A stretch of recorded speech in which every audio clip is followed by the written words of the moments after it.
নমস্কার, আমি ডাক্তার বিশ্বজিৎ বড়ুয়া। আমি লোহাগাড়া আধুনিক হাসপাতালে কর্মরত আছি। আজকে আপনাদের সাথে একটি খুব গুরুত্বপূর্ণ কিন্তু অবহেলিত বিষয় নিয়ে আলোচনা করব। বিষয়টি হচ্ছে ইনফার্টিলিটি বা বাংলাতে বলে বন্ধ্যাত্ব। তো আমাদের অনেক ধরনের ভুল ধারণা আছে। আসলে আমাদের কাছে রুগীরা এসে অনেক ধরনের প্রশ্ন করে। ইনফার্টিলিটি ডেফিনেশনে আছে, যদি কোনো দাম্পত্য জীবন এক বছর নিয়মিত দাম্পত্য জীবন থাকা সত্ত্বেও যদি কোনো বা সন্তান না হয়, সেক্ষেত্রে তাদেরকে ইনফার্টিলিটি বলে। পিরিয়ডটা কিন্তু 1 বছর। যদি মহিলার বয়স 35-এর উপর হয়ে থাকে, সেক্ষেত্রে 6 মাস অতিবাহিত করার পরে যদি নিয়মিত তাদের দাম্পত্য জীবন হয়ে থাকে, সেক্ষেত্রে যদি বাচ্চা কাচ্চা না হয়, তখন তাদেরকে আমরা ইনফার্টিলিটি বলে থাকি। তো ইনফার্টিলিটি নিয়ে আমাদের সমাজে অনেক ধরনের ভুল ধারণা আছে। তো আমরা মনে রাখতে হবে, ইনফার্টিলিটি আসলে কোনো লজ্জার বিষয় নয়, এটি কোনো শাস্তিও নয়। এটা একটি চিকিৎসাযোগ্য সমস্যা এবং এখন উন্নত বিশ্বে এই সমস্যার সমাধান রয়েছে। কিছু ভুল ধারণার মধ্যে এটাও আছে যে ইনফার্টিলিটি আসলে মেয়েদের সমস্যার কারণে, মেয়েদের সমস্যা কারণে ইনফার্টিলিটি হয়ে থাকে, এটা কথা সত্য, কিন্তু এটা আংশিক সত্য। ইনফার্টিলিটির মূল কারণের মধ্যে 40% ক্ষেত্রে মহিলাদের কারণে হয়ে থাকে, আর 40% ক্ষেত্রে সেটা পুরুষের সমস্যার কারণে হয়ে থাকে, আর বাকি 20% এটা আননোন কজ, যেটা অজানা কোনো কারণে হতে পারে। পুরুষ মহিলা দুজনের সমস্যার কারণে ইনফার্টিলিটি হয়ে থাকতে পারে। তো আমরা জানবো আজকে যে কী কারণে, কী রোগে মহিলাদের সমস্যার কারণে ইনফার্টিলিটি হয়ে থাকে। একটি টার্ম আছে পিসিওএস, পলিসিস্টিক ওভারিয়ান সিনড্রোম। এটা হচ্ছে আসলে হরমোন জনিত একটি সমস্যা। মেয়েদের ওভারিতে পলিসিস্টিক একটা সিনড্রোম ডেভেলপ করে, যেটা আসলে আপনাদের এখানে বলতে গেলে ছোট ছোট সিস্ট মানে একদম পানির থলি। ওভারিতে এই ধরনের ছোট ছোট পানির থলি, এটা একটা হরমোন জনিত সমস্যা, বোঝার জন্য বলছি। এছাড়াও ডিম্বাণু না হওয়া, ফ্যালোপিয়ান টিউব ব্লক হলে হতে পারে। তারপরে অ্যান্ডোমেট্রিওসিস নামক একটি রোগ আছে, এই কারণেও ইনফার্টিলিটি ডেভেলপ করতে পারে। মেজর একটি কারণ হচ্ছে আসলে এটা আসলে মেটাবলিক বিভিন্ন কারণেও হতে পারে। তার মধ্যে হরমোনাল সমস্যার কারণে, এটা থাইরয়েড হরমোন নামক একটি হরমোন আছে, এই সমস্যার কারণে হতে পারে।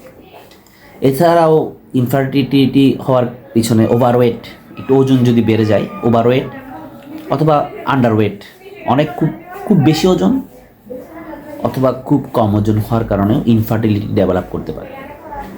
আর আমাদের বর্তমান জীবনে সবচেয়ে বেশি যেটা আমরা পেশেন্ট পাই, ইনফার্টিলিটির পেশেন্টরা খুব স্ট্রেসে থাকে।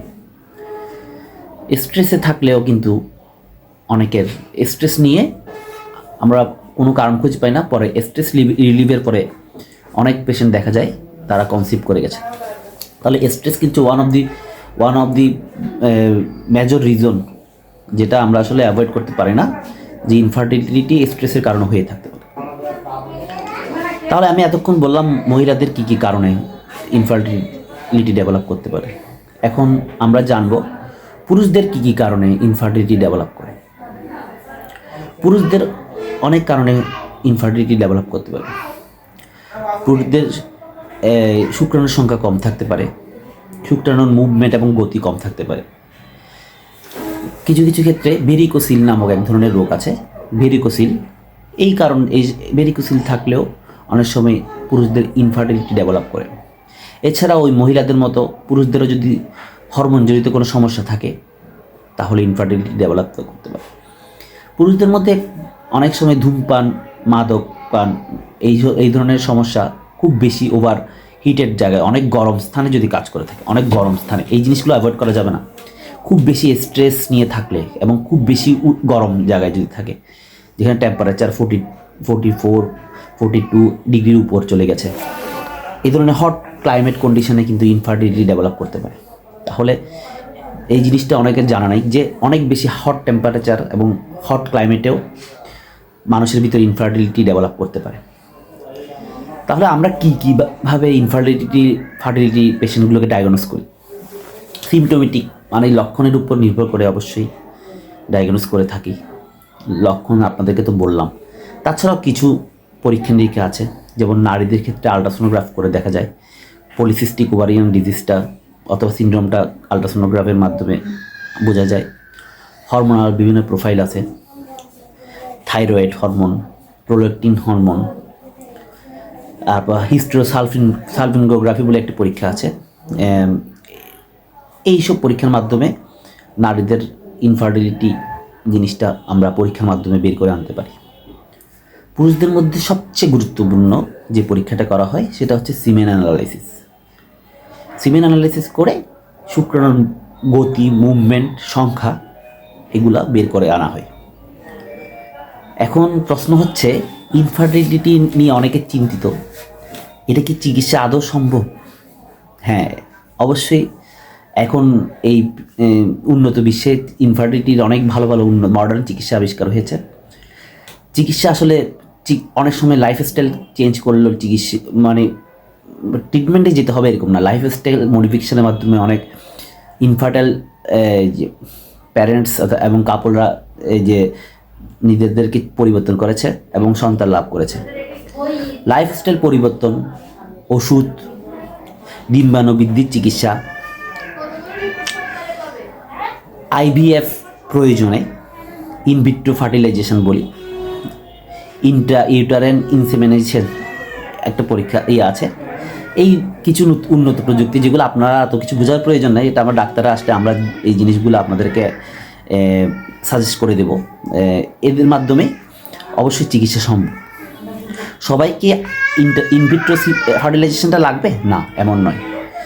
নিয়মিত ব্যায়াম, ধূমপান ও মাদক পান পরিহার করা, মানসিক চাপ কমানো, স্ট্রেস, যেটা আমরা রাতের দেরি করে ঘুম যাই, অনেক সময় সবসময় টেনশন করি আমার বাচ্চা হবে না, এটা নিয়ে যদি টেনশন করতে থাকে তাহলে কিন্তু বাচ্চা আরও ডিলেট হয়ে যাবে। পর্যাপ্ত ঘুম, সুষম খাবার এবং উপরওয়ালার উপর বিশ্বাস, সব কিছুই আসলে প্রয়োজন। যে মূল প্রয়োজন আছে উপরওয়ালার প্রতি বিশ্বাস করে আমরা যদি সুষম খাবার এবং লাইফস্টাইলটা পরিবর্তন করতে পারি, আমাদের লাইফস্টাইল 5 ওয়াক্ত নামাজ পড়া, যে ধর্মে আছে সেই ধর্মের নিয়মগুলো মেনে চলা, আসলে মানসিক স্বাস্থ্যটাকে উন্নতি করার মাধ্যমে ইনফার্টিলিটি উন্নতি সম্ভব। আর মানসিক দিক বন্ধ তো শুধু শারীরিক নয়, এটা মনেরও সমস্যা, পারিবারিক এবং সমাজেরও সমস্যা। তাহলে এই কারণে আজকে আমি মেন্টাল সাপোর্ট বৃদ্ধির জন্য আজকে আমার এই ক্ষুদ্র আলোচনা করলাম। শেষ কথাটা হচ্ছে, আসলে ইনফার্টিলিটি মানুষ জীবনের শেষ এরকম নয়। আধুনিক চিকিৎসা অধিকাংশই দম্পতি আজ সন্তান লাভ করতে পারছে। তো সময় নষ্ট না করে ডাক্তারের পরামর্শ নিন। আমাদের কাছে আসলে আমরা প্রাথমিকভাবে পরীক্ষা নিরীক্ষার মাধ্যমে যদি কোনো রেফারেল সিস্টেম অথবা অন্য কোথাও যেতে হয় সেটা আমরা সাজেস্ট করব। আর আপনাদের সবার কল্যাণ কামনা করে আমার এই ছোট ভিডিওটা এখানে শেষ করছি। ধন্যবাদ।